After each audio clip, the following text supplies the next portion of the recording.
Hello दोस्तों, आज हम बात करने जा रहे हैं फीड मी मूवी के बारे में। उम्मीद करती हूँ आप लोगों को इसकी एक्सप्लेनेशन ज़रूर पसंद आएगी और पसंद आए तो प्लीज़ चैनल को सब्सक्राइब करना, वीडियो को लाइक करना, वीडियो को शेयर करना और वीडियो पे कमेंट्स करना बिल्कुल भी मत भूलिएगा। दोस्तों, मूवी की स्टार्टिंग में हमें पता चलता है कि ये कहानी एक सच्ची कहानी से प्रेरित है, जिसमें हमें एक आदमी को दिखाया जाता है जो खून से भीगा हुआ बहुत बुरी कंडीशन में एक कमरे से बाहर निकलने की कोशिश कर रहा होता है, लेकिन वो इस चीज में पूरी तरह से नाकाम दिखाई दे रहा था। फिर हमें कुछ समय पहले का सीन दिखाया जाता है जहाँ पर वही आदमी अपनी वाइफ लिव को मनाने की कोशिश कर रहा होता है, क्योंकि उन दोनों में झगड़ा हो गया था जिससे लिव उसे छोड़कर चली गई थी। दूसरी तरफ जब दो पुलिस ऑफिसर लिव के घर पहुँचते हैं तो वहाँ पर वो उन्हें मरी हुई मिलती है और इस बात की खबर उसके हस्बैंड को भी दे दी जाती है, जिससे वो पूरी तरह से टूट जाता है। फिर फ्यूनरल के दौरान वो अपनी वाइफ के बारे में बता रहा होता है तो हमें पता चलता है कि उसका नाम जेड है और उसकी वाइफ लिव को ईटिंग डिसऑर्डर की बीमारी थी, जिसकी वजह से उसने पिछले कई दिनों से कुछ भी नहीं खाया था। हालांकि जेड उसे खाने के लिए कन्विंस कर रहा होता है, लेकिन वो उसकी बात नहीं मानती है और गुस्से में वहाँ से चली जाती है, जिसके बाद ही वो दोनों कभी नहीं मिले। हालांकि जेड सभी लोगों को बताता है कि मैंने उसे समझाने की बहुत कोशिश की, लेकिन मैं इस चीज में नाकाम रहा। जिसके बाद जेड एक बार में पहुंचता है तो वहाँ पर उसे लाइनर नाम का एक आदमी मिलता है जो उससे कहता है कि अगर तुम्हें शांति चाहिए तो तुम्हें लोगों के फ्यूनरल में जाना चाहिए। लेकिन जेड इस चीज के लिए साफ मना कर देता है और कहता है कि मैं अपनी लाइफ से ऊब चुका हूँ। ये सुनकर लाइनर उसे अपना कार्ड देता है और कहता है कि तुम्हें इस बारे में अगर कोई भी हेल्प चाहिए हो तो तुम मुझसे बात कर सकते हो। घर पहुँचने के बाद जेड लिव को याद करने की वजह से बहुत ज्यादा दुखी होता है और मजबूरन लाइनर को कॉल करके उससे हेल्प मांगता है। तो वो उससे वादा करता है कि उसके मरने से पहले ही वो धीरे धीरे उसके सारे दर्द दूर कर देगा, जिससे उसे खुद से ही प्यार हो जाएगा। फिर वो जेड को मिलने के लिए बुलाता है, जिसके बाद हम देखते हैं कि लायनर ने अपने घर पर एक लेडी का सर काट कर उसकी बॉडी रख रखी है। इधर जेड को लिव की झलक दिखाई देती है जो डिनर टेबल पर मौजूद होती है, लेकिन वो खाना नहीं खा रही होती है और कहती है कि मुझे भूख नहीं है।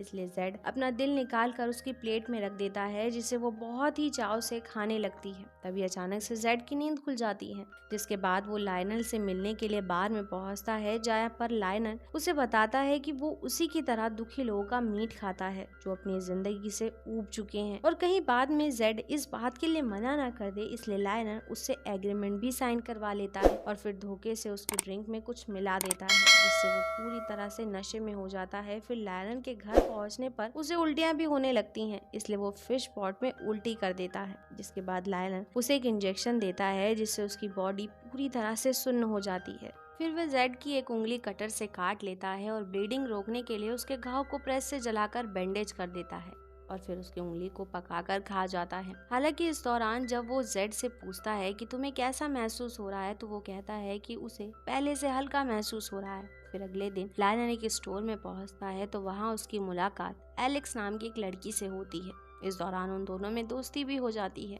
इधर घर में मौजूद जेड देखता है कि फिश पॉट की मछली मर चुकी है, इसलिए वो उसकी फोटो क्लिक करके उसकी जगह पर एक दूसरी मछली खरीद कर ले आता है, जिससे लायनर को उसकी मछली मरने का दुख ना हो। फिर घर पहुंचने पर लायनर को पता चलता है कि पिछली रात जेड ने नींद की गोलियां खाकर मरने की कोशिश की थी, इसलिए वो बिना उसे इंजेक्शन लगाए ही उसका हाथ काटने लगता है, जिससे जेड को बहुत ही ज्यादा दर्द होता है और वो चिल्लाने भी लगता है। लेकिन लायनर उसकी एक भी बात नहीं सुनता। जेड के चीखने की आवाज सुनकर कुछ लोग लायनर की कंप्लेन कर देते हैं। इधर लायनर जेड का दर्द कम करने के लिए फ्रिज से ड्रिंक निकालकर उसमें गोलियां मिलाकर उसे पिलाने लगता है और उसके हाथ को काट कर अलग कर देता है, जिस वजह से जेड वहीं पर बेहोश हो जाता है। फिर लायनर फिर से उसके घाव को प्रेस से जलाता है और उसके हाथ से मीट निकाल कर उसे पकने के लिए रख देता है। फिर जब लायनर बाथरूम में होता है तभी कोई उसका दरवाजा नॉक करने लगता है, तो वो जेड को छुपाने के बाद बाकी सारी चीजों को ठीक कर देता है और दरवाजा खोलता है तो वहाँ पर कोई और नहीं बल्कि ऑफिसर्स होते हैं, जिनके सामने वो इस तरह से बिहेव करता है जैसे उसे कम सुनाई देता है। इसलिए वो बताता है कि मुझे सुनाई थोड़ा कम देता है, इस वजह से मैं टीवी लाउड करके सुनता हूँ,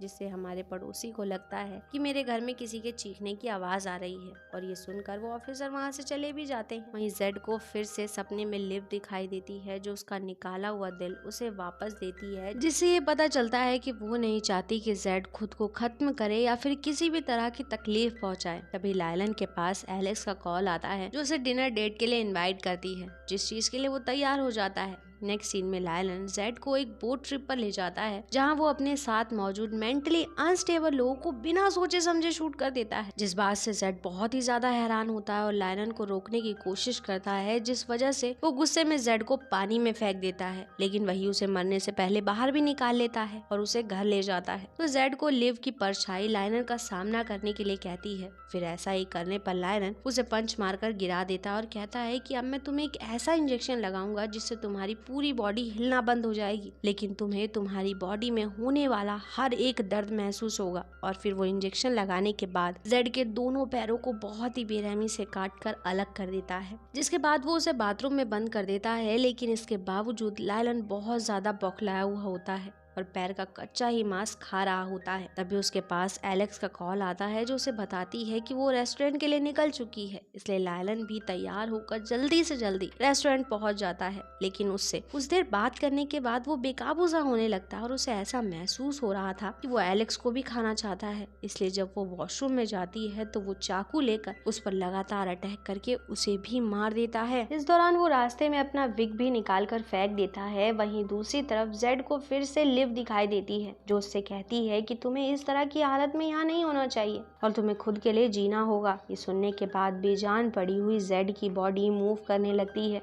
दूसरी तरफ लायलन घर पहुंचने के बाद जेड के आधे पैर को काट कर पकने के लिए रख देता है। तभी उसके घर पुलिस ऑफिसर पहुंचते हैं जिनके सामने वो पेंटिंग करने का नाटक करता है। और जब पुलिस ऑफिसर उससे उसके पड़ोसी के बारे में पूछताछ करते हैं जो कि गायब हो चुका था, तो लायलन उनकी बातों को इग्नोर करते हुए उन्हें फंसाने की कोशिश करता है। इस दौरान एक ऑफिसर पक रहे खाने को चेक करने की कोशिश करता है तो उसके शूज पर ब्लड गिर जाता है, लेकिन इससे पहले कि वो देख पाता कि उसमें क्या बन रहा है, तभी उसके पास न्यूज पहुंचती है कि एक रेस्टोरेंट के वॉशरूम में एक लेडी की डेड बॉडी मिली है, जिसे वो ऑफिसर वहां से निकलने लगता है। लेकिन जब उन्हें किलर की पहचान बताई जाती है तभी ऑफिसर की नजर अपने शूज पर गिरे ब्लड पर पड़ती है, जिसे देखकर उन्हें यकीन हो जाता है कि लायलन ही किलर है। इसलिए वो बैकअप के लिए और टीम को बुला लेते हैं और खुद लायलन के पास पहुंचते हैं। वहीं दूसरी तरफ जेड को पुलिस ऑफिसर की आवाज सुनाई देती है जिन्हें वो मदद के लिए अपने पास बुलाता है, लेकिन उसके पास पुलिस ऑफिसर की बजाय लायलन ही पहुंचता है जो उसे अपने साथ बाहर लाता है। तो उसे पुलिस ऑफिसर की डेड बॉडीज दिखाई देती है जिससे पता चलता है कि उसने उन्हें भी मार दिया है। जिसके बाद लायलन टेबल पर बैठे हुए जेड को भी डिनर करने के लिए देता है। तो जेड उसे डराने की कोशिश करता है कि तुम चाहे जो भी कर लो, पर पुलिस ऑफिसर तुम्हें पकड़ने के लिए आ रहे हैं।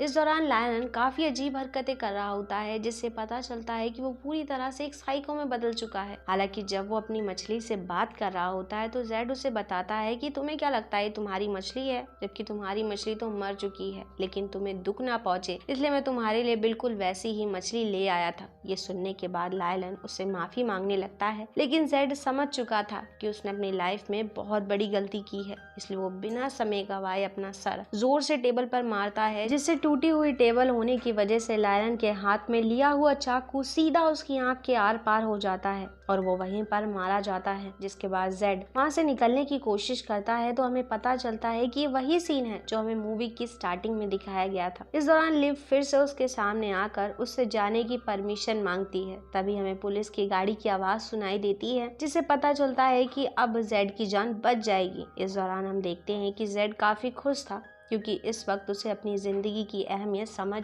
आ चुकी थी। और इसी के साथ ये मूवी यहाँ खत्म हो जाती है। दोस्तों, उम्मीद करती हूँ आप लोगों को इसकी एक्सप्लेनेशन जरूर पसंद आई होगी, और पसंद आई हो तो प्लीज चैनल को सब्सक्राइब करना, वीडियो को लाइक करना, वीडियो को शेयर करना और वीडियो पे कमेंट्स करना बिल्कुल मत भूलिएगा। And thanks for coming and watching.